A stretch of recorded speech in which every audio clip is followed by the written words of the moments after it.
Hello दोस्तों, इस प्यार को क्या नाम दूँ कि आने वाले अपकमिंग एपिसोड में आपको दिखाया जाएगा। आस्था जो होती है सज संवर रही होती हैं क्योंकि आज इनकी सुहागरात होती है। आस्था जो होती हैं वो बहुत सुंदर सी एक साड़ी बांधती है, चूड़ी वगैरह पहनती हैं और उनके मन में सिर्फ और सिर्फ श्लोक के ही ख्याल आ रहे होते हैं क्योंकि आस्था के मन में कहीं ना कहीं श्लोक के लिए बहुत ज़्यादा प्यार उमड़ रहा होता है। उधर आस्था के माँ बाबू जी जो होते हैं वो दोनों बात कर रहे होते हैं, कहते हैं कि हमें ये नहीं पता कि अंजलि जी हमसे इतनी नफरत क्यों करती है, भला उन्हें हमें पूजा में आने से क्या ही प्रॉब्लम थी। तभी उनके जो बाबूजी होते हैं वो कहते हैं कि कोई बात नहीं, लेकिन हमें खुशी इस चीज़ की है कि जो हमारी बेटी को पति मिले हैं वो बहुत ज़्यादा प्यार करते हैं, यानी कि श्लोक जो है वो हमारी आस्था की बहुत ज़्यादा इज्जत करते हैं और बहुत ही ज़्यादा प्यार करते हैं। उधर आप देखेंगे अंजलि जो होती हैं वो अपनी ज्योति को डांटती हैं, कहती हैं कि इधर उधर भागती फिरती हो, कितने दिन हो गए हैं तुम्हें मायके में पड़े, अपने ससुराल जाना है या नहीं जाना है, तुम्हारे हस्बैंड का एक बार भी कॉल आया या नहीं आया, तुम्हें पता है ना सिर्फ औरत जब ही पूरी होती है जब वो अपने ससुराल में बाइज्जत से रहे।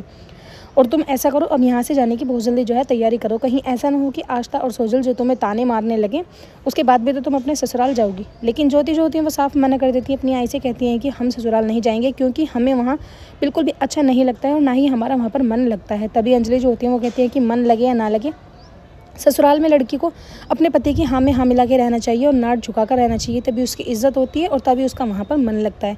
ज्योति का रो के बुरा हाल हो रहा होता है, वो कहती है कि नहीं, मैं आज का दिन जो है अपने भैया का और भाभी का यानी अपनी भाभी का ख़राब नहीं कर सकती हूँ, ये बात मैं अभी किसी को भी नहीं बताऊँगी।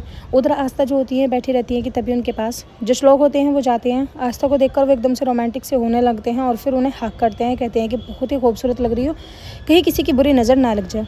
आस्था जो होती है वो कहती हैं कि तुम्हें नहीं पता कि इस दिन का मैंने तुम्हारे लिए कब से इंतज़ार किया है। श्लोक जो होते हैं वो कहते हैं कि मैं पल पल इस टाइम का ही इंतज़ार करते आया हूँ।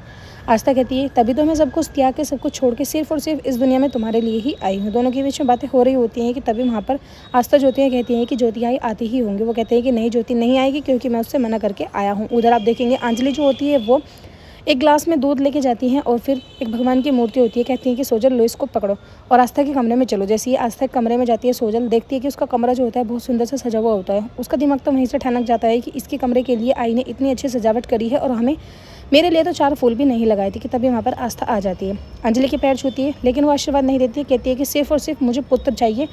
ध्यान रखना तुम्हें आज आज तुम लोगों की सुहागरात है और देखना कोशिश करना कि आज ही तुम जो है पुत्र की प्राप्ति करो।